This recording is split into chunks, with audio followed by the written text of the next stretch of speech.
देखिए यहाँ हम लोग बात करने जा रहे हैं अब त्वरण की। त्वरण क्या होता है? तो त्वरण के लिए हम त्वरण को किससे प्रदर्शित करते हैं? सबसे पहली बात ए से प्रदर्शित करते हैं, स्मॉल ए से हम इसको प्रदर्शित करते हैं त्वरण।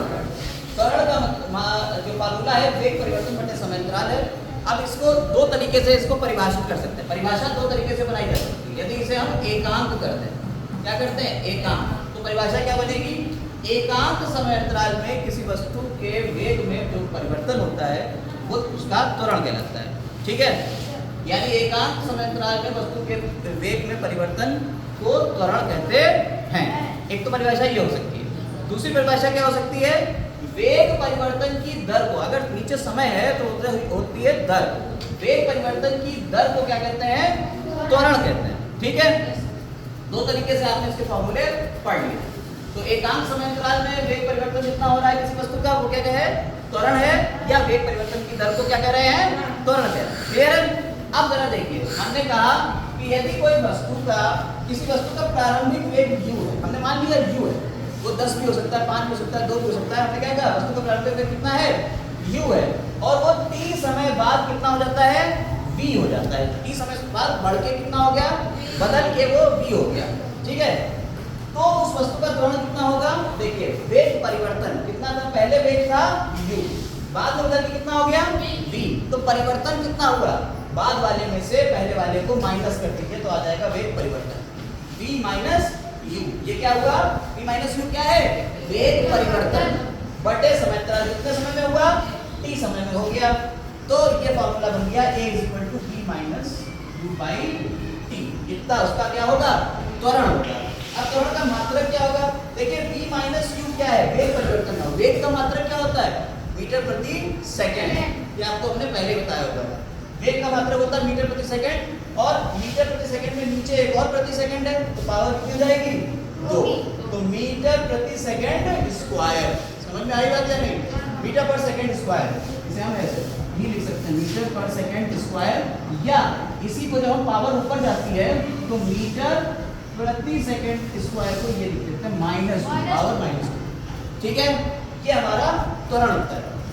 इसी में एक बात आती है कि आपने कहा त्वरण कैसा हो सकता है?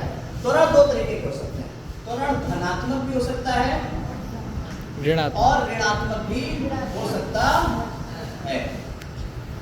नेगेटिव भी हो सकता है, पॉजिटिव भी हो सकता है। आपने कहा कि आप बाइक लेके निकले घर से और रेस खींच ली, जब बढ़ा रहे हो तो क्या हो रहा है? त्वरण कैसा है? धनात्मक है। धनात्मक है। क्यों? जैसे आप जब बाइक लेके निकले, देखिएगा, समझिएगा जरा बात को। आप जब बाइक लेके निकले तो मान लीजिए कोई लड़का जा रहा है तो उसने कहा अरे देखो वो जा रहा है बाइक से। ठीक है, जब उसने देखा, जिस टाइम पे उसने देखा वहां से उसका समय शुरू होता है, जहां से देखा उसने। जब उसने बाइक पे देखा तो आप मान लीजिए बाइक पे 20 मीटर पर सेकंड की स्पीड से चल रहे थे, और जब उसने देखा तो अब वो आप और बढ़ाते चले जा रहे थे, स्पीड खींच रहे थे आप। जब आप बढ़ाते चले गए तो कितना हो गया? बढ़ के जब तक वो देखता रहा आपकी स्पीड हो गई 40 मीटर प्रति सेकंड। और कितनी देर तक उसने ये काम किया? 10 सेकंड तक उसने ये काम किया। 10 सेकंड में 20 से 40 पे आ गए। तो त्वरण कितना हुआ बताइए? त्वरण कितना होगा? अंतिम वेग कितना है इसका? ये हो गया v। प्रारंभिक वेग कितना है? ये हो गया u। समय अंतराल कितना था? तो a = v minus u by t। कितना हो गया? v कितना है? 40। u कितना है? 20। t कितना है? 10। समझ में आई बात है नहीं? कितना हो गया? 20/10। ये कट गया, कितना हो गया? 22 मीटर पर सेकंड। कितने त्वरण से जा रहे थे? ठीक, यहाँ तक पता आ गई समझ में? तो ये तो प्लस में आ रहा है, ये पावर, ये तो प्लस में है, बढ़ रहा है त्वरण 20 मीटर प्रति सेकंड से बढ़ रहा है। लेकिन अगर यहीं पे हो जाए कि आपने कहा कि भाई वो देखो लड़का जा रहा है, और जा रहा है, अचानक से उसके सामने गाय आ गई, उसने ब्रेक मारे और अचानक से रोक दी। तो जब गाड़ी रोक देते हैं तो बताओ कितनी स्पीड रहेगी उसकी? 0 मीटर प्रति सेकंड। 0 मीटर प्रति सेकंड हो गई, यानी v कितना हो गया? 0। तो बताइए कितना हो जाएगा? 0 माइनस 20/10। समझ में आया? त्वरण कितना होगा? यानी कि प्रारंभिक वेग ज्यादा हो गया, अंतिम वेग कम हो गया। बराबर कितना हुआ? -20/10, यानी कि माइनस का 2 मीटर प्रति सेकेंड। तो त्वरण ये कैसा हो गया? ऋणात्मक। इससे पहले वाला कैसा था? ऋणात्मक। त्वरण दोनों हो सकते हैं, धनात्मक भी हो सकता है और ऋणात्मक भी हो सकता है। ये बात याद रखिएगा त्वरण के बारे में। अच्छा, त्वरण कैसी राशि है? सदिश राशि है, अदिश राशि? सदिश राशि है, क्योंकि इसमें वेग होता है और वेग जो है विस्थापन से होता है। विस्थापन सदिश, वेग सदिश, त्वरण भी सदिश राशि हो गई। समझ में आई बात या नहीं? Yes. यानी इसमें परिमाण भी है और इसमें दिशा भी है। ठीक है, कोई दिक्कत इसमें नहीं।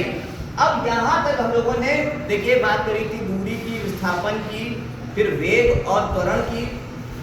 ठीक है, चाल की भी बात कर ली है। यहाँ तक सारी बातें हो गई है हमारी।